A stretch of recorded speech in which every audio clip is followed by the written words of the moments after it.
நான் ஒன்றே ஒன்று தான் கேட்குறேன். தமிழக சட்டமன்றம் நடந்துட்டு இருந்துச்சு, ஏன் எஸ்ஐஆருக்கு எதிராக தீர்மானம் போடலை சொல்லுங்கள். நம்பர் 1 கொஸ்டின், ஏன் போடலை?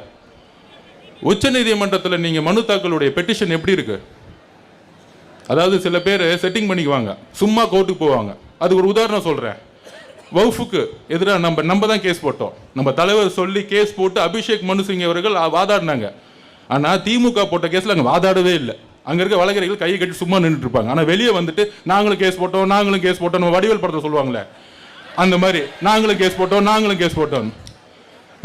அந்த மாதிரி வகுப்புக்கு மாதிரி எஸ்ஐஆருக்கு ஒரு கேஸை போட்டுட்டு நாங்கள் கேஸ் போட்டுட்டோம். அனைத்து கட்சி கூட்டத்தை கூப்பிடுறோம். அனைத்து கட்சி கூட்டத்தை தமிழக அரசு கூப்பிடணும். திமுக யாரு? ஒட்டுமொத்த தமிழ்நாட்டுடைய பிரதிநிதியா? திமுகங்கிறது ஒரு தனிப்பட்ட கட்சி. தமிழக அரசு ஏன் எஸ்ஐஆருக்கு எதிராக ஒரு அனைத்து கட்சி கூட்டத்தை கூப்பிடல? இதுதான் மறைமுக கூட்டணி. இங்க தலைவர் எப்ப பார்த்தாலும் சொல்லிக்கிட்டே இருப்பார்.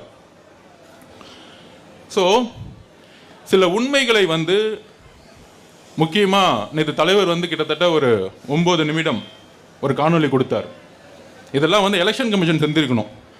4ஆம் தேதி அனௌன்ஸ் பண்ணும்போது ஏதோ ஒரு விளம்பரமோ எஸ்ஐஆர்னா என்ன, மக்கள் ஒவ்வொருத்தவங்க வீட்டில் இருக்கிறோம், எத்தனை விவசாயிகள் காலையில் 6 மணிக்கு உள்றதுக்கும் விதை வைக்கிறதுக்கும் இல்லை அறுவடை பண்ணுறதுக்கும் காலையில் 6 மணிக்கு கிளம்புனாங்கன்னா வரதுக்கு 9 மணி ஆகும். வீட்டில் யார் இருப்பா?